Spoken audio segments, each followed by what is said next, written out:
白紙とは、難しいけど、基本的に、ちょっと他の要素も入ってるんだけど、基本的には、鉄に対して、炭素が入っている。これが鋼ってよく言われるんだけどね。で、この公式通りに作られているのを、純炭素鋼って言われたりするんだけど、鉄と炭素だけみたいな感じ。実際白紙2号に、本当に鉄と炭素だけですかっていうと、他のものもちょっとだけ入ってたりはするんだけど、基本それに該当する、ものすごくオーソドックスで純粋な、鋼って言ってもいいのかなと思います。この鋼材の何がいいのっていうと、すごく難しいところなんだけど、切った時の話で言うと、すごく純粋に食材を切ってくれます。で、純粋にっていうのはどういう意味っていうと、その食材の味を損ねず、強いてはちょっと上げてくれる感覚がある鋼材かな。具体的には雑味と臭みを出しにくく、そして食材の美味しいって言われるらしさをちょっと膨らませてくれるような味を出してくれるのが白紙という鋼材かなと思います。で、知ってる人もいると思うんだけど、白紙って1号、白紙2号、白紙3号とあります。もう白紙3号はね、なくなるとは思うんだけど、一応1号、2号、3号とありまして、この白い位置に向かって炭素の量が増えるんだよね。はい。っていうのが、この白紙のちょっと一つの特徴だと思ってもらえればと思います。で、これね、面白いのが、白紙3号、白紙2号、白紙1号につれて炭素の量が増えていくんだけども、単純に食材ベクトルで考えたとき、最も、食材を引っかかない鋭利さだけで切るのが実は白紙3号です。で、白い位置になるにつれてどうなるのっていうと、炭素の結晶物が中にたくさん増えていくことによって引っかかる刃先になる。なので、鋭利な刃先からちょっとノコギリ状の刃先に変わっていくと思ってもらってもいいかなと思います。なので、実は白さよりも白で、白よりも白い位置の方がちょっと雑味であったり味とか、香りっていうのがちょっと強く感じやすくなっていくっていうケースがありますね。なので、よく白い位置が一番切れるんですっていう方もいらっしゃったりするんですけど、それ自体は別に表現としては悪いわけではないんだけども、具体的にどう切れてるのっていうと、引っ掛けて切ってるっていうのがすごくポイント。で、その引っ掛ける切れ味の中で、その食材の細胞をちょっと潰したり、壊したりっていうので、さっきの味とか香りっていうのが少し強く出やすいって言ってもいいのかなと思います。で、僕らはこの3つの鋼材の中で、実は白さんだけ売ってないです。販売をしていません。で、理由はっていうのがポイントなんだけど、この白紙3号、最も雑味少なく切れるんだけども、切れすぎて本当に物足らない味になってしまうぐらい綺麗に切りすぎる感覚があります。それが売らない一つの理由で、それはでも砥石の粗さちょっと粗くしたらリカバーできるんじゃないのって言われるとその通りなんだよね。だからそれはそれで別に一番選択肢が多いっていう意味では白さん優秀なんじゃないのって言われるとその通りだったりもするんだけども、実はもう一つの問題点が強くて、実は長切れしなさすぎる。そう、やっぱりこの炭素っていうものが入って、その硬い結晶物、炭化物っていう粒子があればあるほど、やっぱり摩耗に強くなるのは事実なんだよね。そう、その中でやっぱり白酸っていうのは、その炭素の量が少ないことによって、やっぱり持続が非常に弱い。で、どれぐらいって言われると、非常に鋭利に仕上げた場合、お寿司屋さんで言うと、8席ぐらいのお寿司屋さんで、1回転でもうちょっとしんどいかもっていうぐらい落ちたりするケースがあります。そう、だから2回転目包丁交換しなきゃいけないっていうふうに言われることがあるぐらいちょっと鋭利だけど本当に瞬間的な切れ味すぎるっていうのがちょっとデメリットかなと思う。なのでその綺麗に研ぎすぎて、味が出にくいっていうプラスやっぱり長切れしないっていう意味でちょっプロ用にはやっぱり不向きなのかなっていうので、当店ではいろいろ実験をした結果、販売するっていうのをやめたっていう経緯があります。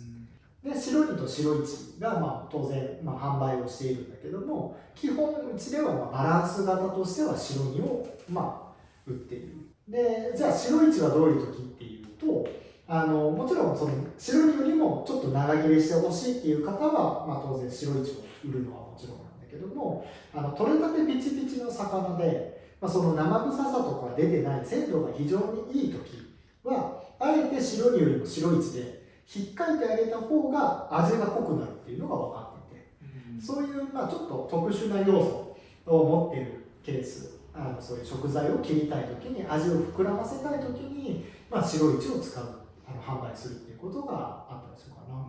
ただ基本は白2を、多くの方々が好んで使っていただいてて、やっぱりそれを自分で体感した上で、やっぱりおかわりでもう一本くださいとかって言われる方は白2を選ぶ方がやっぱり非常に多い印象です。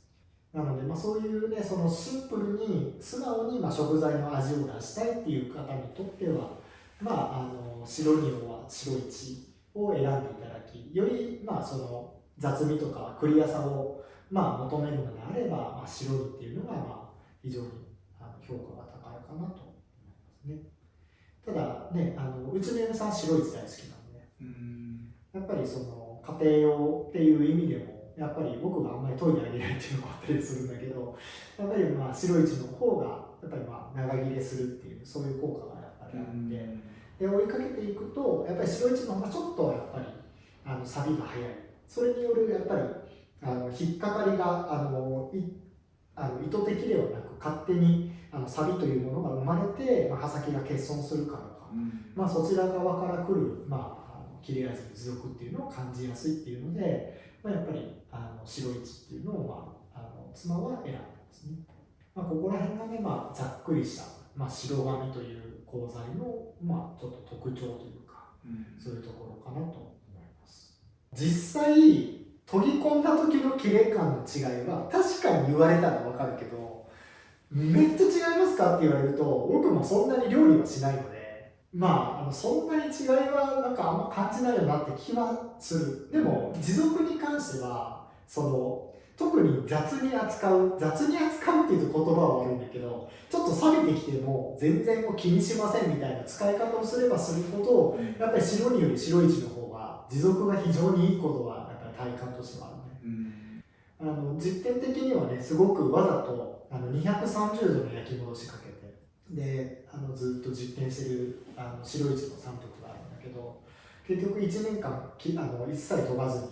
実験し終えて、で最後紙を切った時に普通に新聞紙切るのからね、それぐらい持続する。ただここがね落とし穴で気をつけてほしいのが、長く切れ味が続くのと美味しく切れてるのはイコールじゃないのよ。かなり美味しくない、そこまでいったやつは。で顕微鏡で見るとかなりすごい大きな波打ちの残りになる。そうだから持続するからものすごく美味しく切れてるわけではないので、ここはね料理人さんは非常に注意していただいた方がいいかなと思うね。ただやっぱり昔の家庭の主婦の方々が鋼の包丁がよく切れるってよく言われた方がいて、うちでもそういう方がすごいいらっしゃって、大体その時の鋼の包丁、錆びる包丁のことを指してるんだけど、よく切れるっていろいろ調べていって自分の中で分かったのが、実は研いだ後のものすごい切れ味だけじゃないっていうことが、だから後でよく分かったかなと思うね。どういうことっていうと、ふと手に取って切った時にあれなんかこれよく切れるじゃないっていうのが何回も続いたりとか体験したものをよく切れるって言ってる方が非常に多いんじゃないかなと思う。そうするとやっぱり錆に強い包丁よりも錆びて実は知らないうちに刃先がミクロレベルで欠損を起こしている包丁の方がやっぱりいつ手に取ってもなんかよく切れるっていうふうに感じやすい。特になんか女性の方で久しぶりになんか昔あった包丁を使ってみたらめっちゃ切れたとか、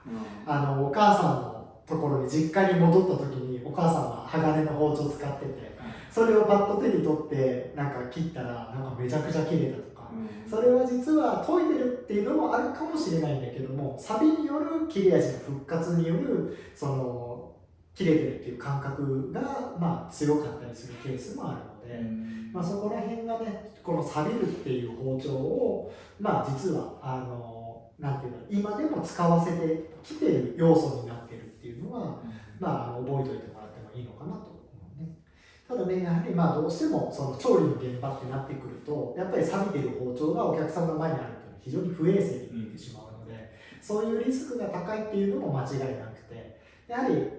お手入れがきちんとできるっていうことがやっぱり前提条件の中でやはり使ってもらいたい包丁でもあるし、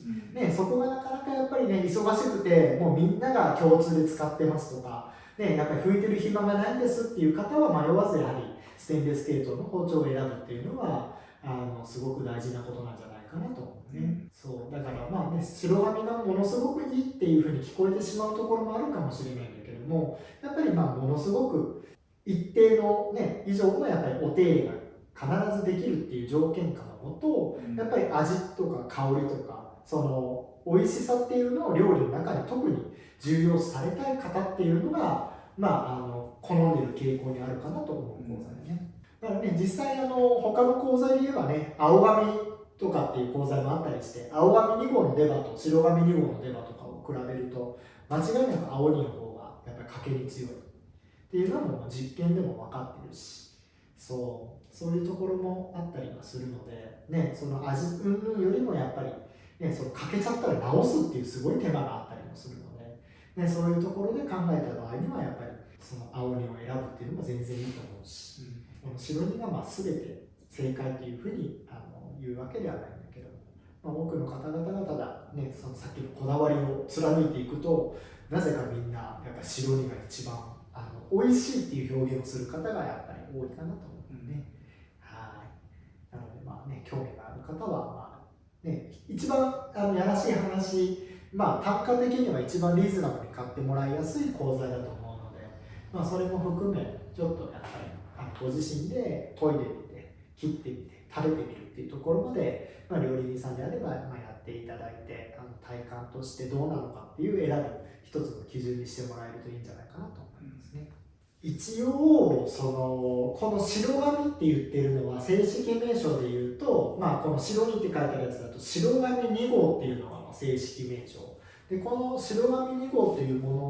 のを指して僕らが白2とか略して言ってるものの全てが、日立金属さんが作ったもの。今のちょっとね会社変わっちゃったんで、プロテリアル株式会社っていう会社に変わっちゃったんだけども、そちらが作っている鋼材っていうので、他のメーカーでも実は白紙2号に相当する鋼材を、作ってたりするのね。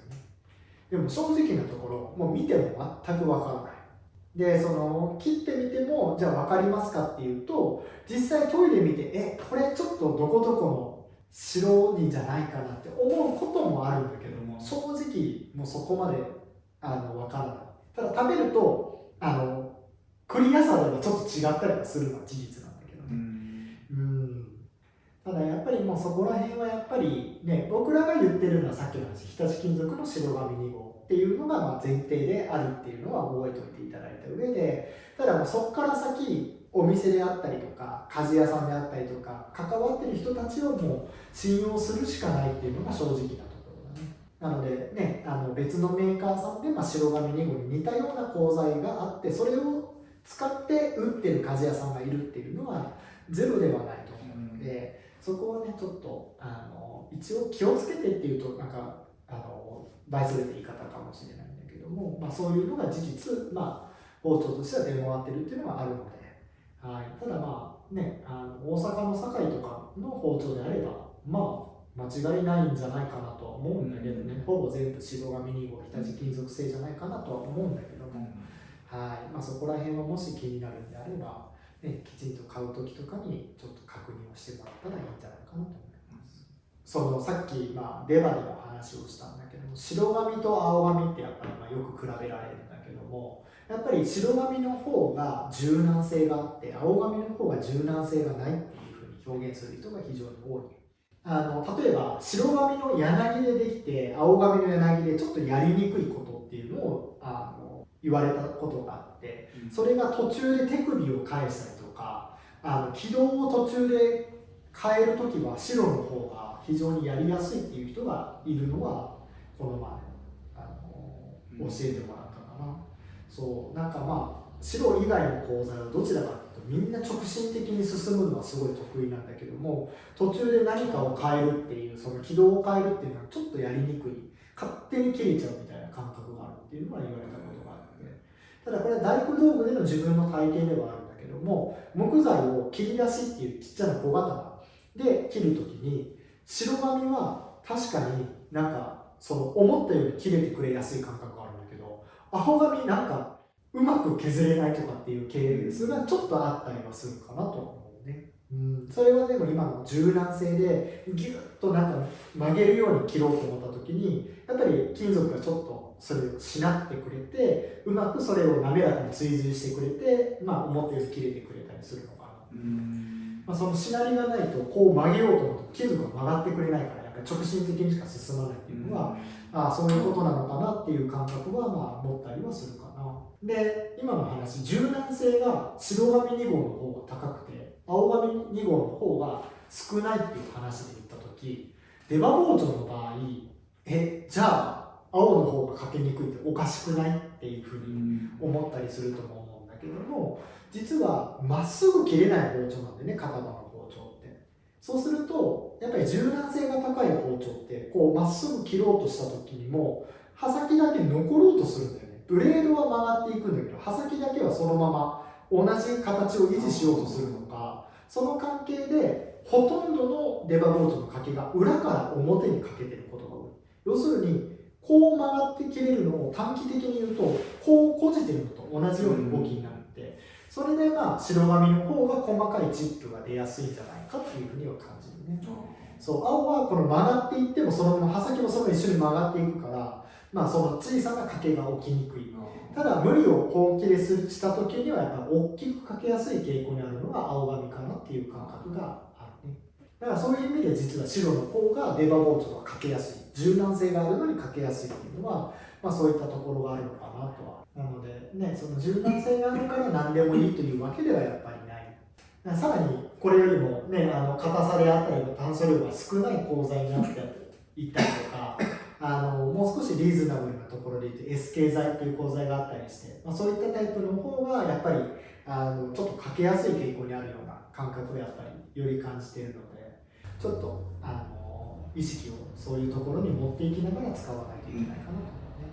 一番純粋で一番なんて言うんだろう、悪く言えば全く個性がないのかも。他のレアメタルって言われる希少な金属を入れて硬くするとか、さっきのその粒子炭化物っていうのを硬くするとか、そういうので個性をどんどん出していくので、一番ベーシックというか一番基準になるような鋼材っていう意味では最もどの砥石でも研ぎやすく研げる鋼材かなと思うね。そうただ逆に言えばね、じゃあいい砥石じゃなくてもいいですかってなると、単純によく削れる砥石の方が早く削れますよっていう、本当に砥石の性能が素直に、出てくる鋼材であるのも間違いないかなと思いますね。なので研ぎに関しては何でも扱いやすい鋼材とても素直に関しては。あとは本当にね、最終どこに帰結するかって言ったら鍛冶屋さんの腕にもなってくるので、やっぱり同じ白紙2号ですって言ってもすごく硬いものもあれば柔らかいものも当然存在するので、そこの、性能差というか、トイレ見たりとか切ってみたりとかの違いっていうのは、そこで差が強く出てくるっていうのももちろんあるので、それをね、硬めに作ってる包丁なのか柔らかめに作ってる包丁なのか、そういうのももし、知ってる販売店さんだったら相談していただいたら、合うものに巡り合えるんじゃないかなと思います。白紙についての解説の回でした。ちょっと変か。